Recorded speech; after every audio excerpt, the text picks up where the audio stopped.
Bismillahirrahmanirrahim. Assalamualaikum warahmatullahi wabarakatuh. Selamat petang kepada semua rakan serta follower di FB Soleha Mat Taha.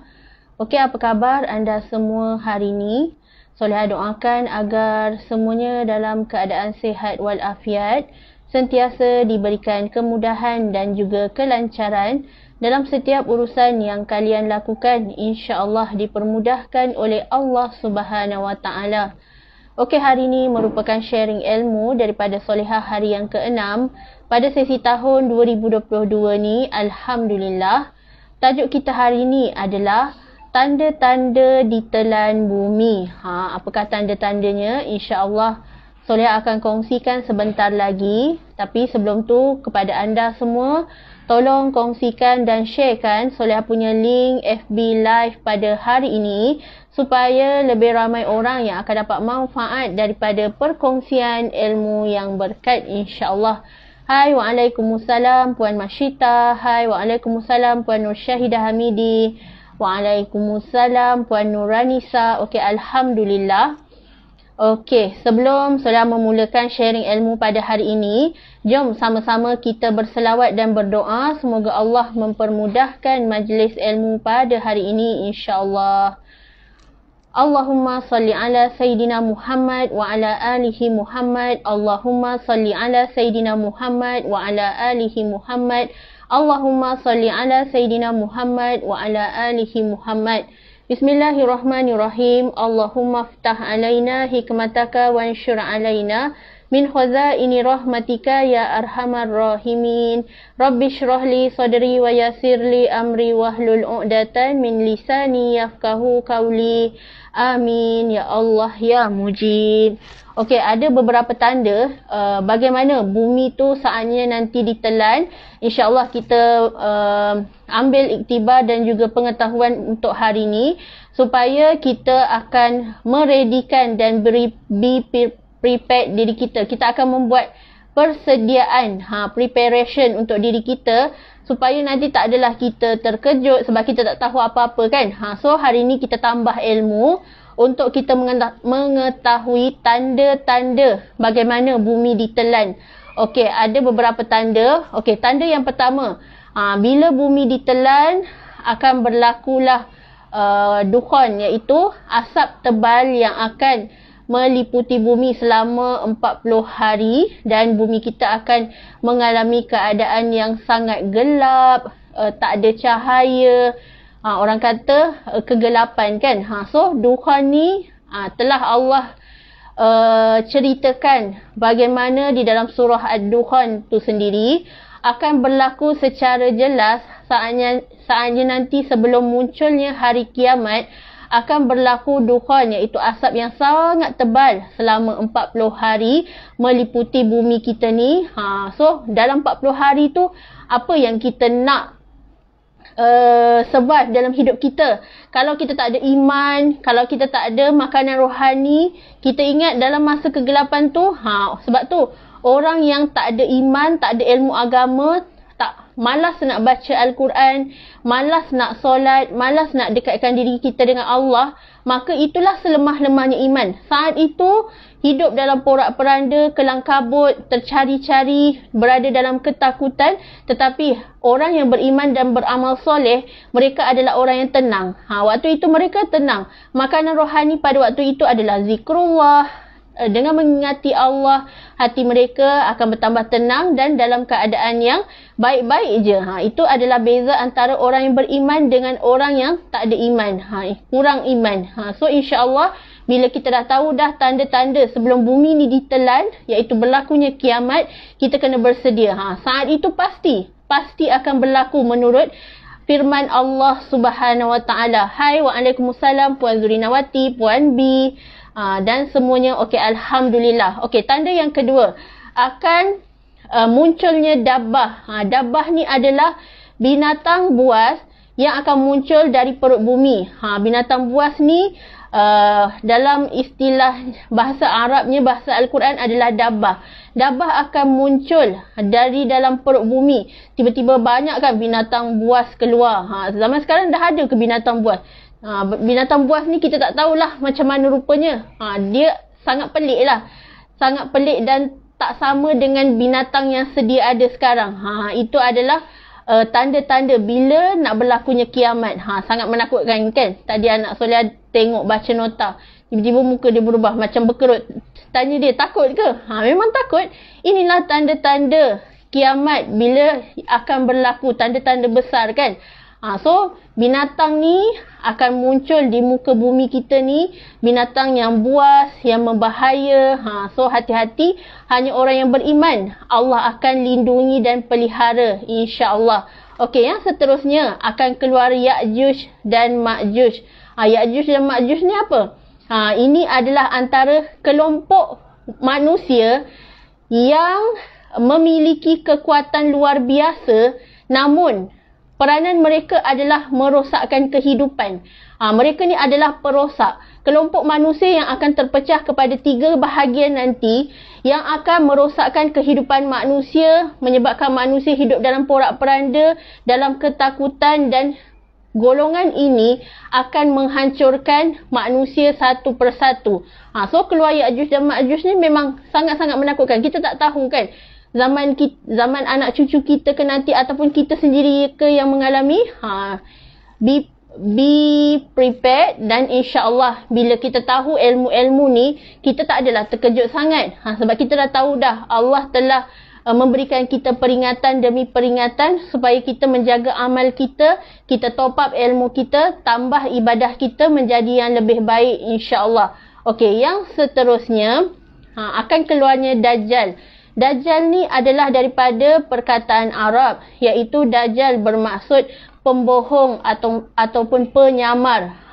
So akan munculnya seorang manusia yang ada 2 mata, bukan 1 mata. Namun sebelah matanya buta. Sebab tu dia tinggal 1 mata je. Namun Dajjal ni istilah dalam bahasa Arabnya yang bermaksud adalah nabi palsu. Tugas dia adalah menyesatkan manusia. Dia ada pengikut yang sangat kuat, di mana sebab tu telah ada keluar beberapa hadis sahih di mana tambatlah isteri dan anak-anak perempuanmu. Sebabnya nanti bila nak berlaku hari kiamat, kebanyakan dan majoriti pengikut Dajjal adalah kaum wanita yang sanggup mengikut Dajjal kerana dia nakkan kemewahan. Sebab Dajjal telah menjanjikan kemewahan, kesenangan, tapi sebenarnya hakikatnya Dajjal ni lah yang akan menyesatkan dan akan menyebabkan orang yang memeluk agama Islam tiba-tiba dah terkeluar agama Islam. Dah tak kenal Allah, dah tak mengaku Allah. So Dajjal ni tugas dia adalah memang merosakkan golongan manusia yang beriman, yang beramal soleh, habis semua. Habis semuanya yang mengikut Dajjal, mereka ni habis terosak akidah dan akan mengikut segala kesesatan yang telah dibawa oleh Dajjal. Kita nak macam ni. Kita kan adalah umat Nabi Muhammad yang memegang akidah kita. Allah adalah yang paling berkuasa. Kalau kita orang yang beriman, kita sentiasa menjaga amal soleh kita, kita akan terpelihara daripada fitnah Dajjal ni. Dajjal tidak akan berjaya menakluki kita kalau kita hanyalah berpegang kepada Allah Subhanahu Wa Taala. Sebab tu hari ni kita kena mantapkan iman kita, banyak top up ilmu, banyak cari ilmu supaya iman kita ni dipelihara oleh Allah Subhanahu Wa Taala. So jauhi daripada fitnah Dajjal, kerana fitnah Dajjal ni sangat-sangat membinasakan, sangat-sangat menakutkan, sebab dia ibarat macam dia boleh memukau manusia ni sekejap je. Manusia yang tiba-tiba sebelum ni peluk Islam, tiba-tiba boleh mengikut dia hanya kerana iman yang makin menipis dalam diri. Okey, yang seterusnya akan turun Nabi Isa. Nabi Isa ni adalah anak kepada Maryam. So Nabi Isa ni dia tak ada bapa, tetapi dia hanya ada ibu je. Dan umur dia tak pernah tua, tak pernah muda. Umur dia gitu je. Dia lahir macam tu dan nanti dia akan keluar sebagai seorang manusia yang tak tinggi sangat dan tak rendah, sedang-sedang je, dan berkulit kemerah-merahan. Dan bila nanti Nabi Isa turun, dia rambut dia akan turun ke bawah dan digambarkan bahawa rambut yang dia macam basah. Rambut basah tu ibarat macam baru lepas mandi. Macam itulah gambaran daripada hadis-hadis sahih yang saya baca tadi, di mana Nabi Isa ni adalah penyelamat. Penyelamat kepada umat Islam yang tidak mengikut Dajjal, dan nanti lepas je habis zaman Dajjal, Nabi Isa ni lah yang akan menyelamatkan negara Islam, akan menyelamatkan umat Islam daripada kesesatan. Nabi Isa ni memang telah difirmankan oleh Allah Subhanahu Wa Taala, Nabi Isa akan menyelamatkan umat Islam daripada kesesatan. Okey, yang seterusnya akan munculnya Imam Mahdi. Imam Mahdi ni adalah manusia pilihan Allah yang mempunyai iman yang mantap, di mana insan terpilih iaitu Imam Mahdi akan menyelamatkan manusia daripada kesesatan Dajjal. Nanti bila dah habis zaman Dajjal, Imam Mahdi ni lah tugasnya adalah untuk menyelamatkan umat manusia, menjaga akidah Islam ni, menjaga negara Islam ni daripada terus jatuh. Tetapi zaman kegemilangan Islam nanti akan muncul, di mana munculnya Imam Mahdi, turunnya Nabi Isa. Dari situlah Islam kembali tertegak di muka bumi Allah Subhanahu Wa Taala ni. Kita tak tahu zaman bila, tapi memang benda semua ni akan berlaku satu masa nanti yang telah dijanjikan oleh Allah Subhanahu Wa Taala, dan ia adalah pasti tanda-tanda besar hari kiamat. Sebelum bumi ini dihancurkan selepas sangkakala kedua, semua ni akan berlaku dahulu sebelum bumi berlaku kiamat. Okey, yang seterusnya akan keluar api dari arah Yaman, iaitu untuk menghalau manusia menuju ke tempat mahsyar. Ni memang betul-betul dah nak hancur dah bumi ni. Akan keluar api. Sebab tu memang dikatakan ada beberapa tempat yang akan terselamat daripada dimasuki Dajjal. Sebab tu ramai orang bercita-cita nak duduk Mekah, nak menetap di Mekah, kerana Dajjal tidak akan memasuki satu-satunya tempat yang mulia, iaitu Makkah Al-Mukarramah. So sangat-sangat menarik bila kita tahu semua ni. Sebab tu hanya insan yang terpilih yang akan duduk dekat Mekah sana. Mekah adalah antara bumi Anbiya yang akan terpelihara sampai hari kiamat. Dajjal pun tak boleh masuk, segala jenis kejahatan pun tak boleh masuk dekat muka bumi Mekah. Mekah tempat suci dan tanah haram, insya-Allah. So sangat-sangat menarik. Dan akhir sekali bila dah nak muncul sangat hari kiamat ni, akan terlihat jelas matahari akan muncul dan terbit dari sebelah barat. Kalau sekarang ni kan akan muncul daripada sebelah timur, tapi nanti dah nak berlaku kiamat, dia jadi sebaliknya. Matahari akan muncul daripada sebelah barat. Ini adalah antara tanda-tanda besar sebelum berlakunya kiamat. Nanti kita tengoklah macam mana bumi ni terbalik daripada kejadian fenomena yang asalnya.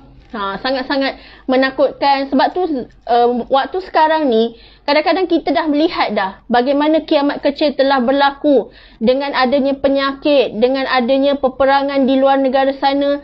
Itu Allah telah menampakkan sedikit tanda supaya kita sentiasa bersedia dan menjadikan diri kita ni sentiasa, orang kata, mendekatkan diri kita dengan Allah. Jangan lalai, jangan leka. Kita dah tak banyak masa lagi dah. Dan memang bumi kita ni dah semakin tua. Bumi kita ni dah semakin tua dan kita adalah umat akhir zaman.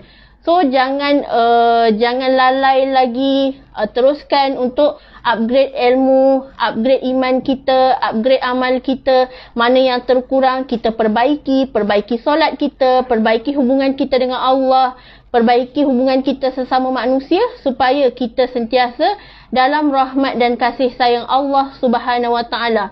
Sebab tu dunia ni adalah tempat persinggahan. Kita nak menuju ke dalam dunia yang lebih panjang, iaitu akhirat yang kekal abadi ni, memerlukan persediaan yang sangat rapi daripada diri kita sendiri. Apa bekal yang kita nak bawa? Apa saham akhirat yang kita nak bawa? Bagaimana tiket kita nak masuk syurga?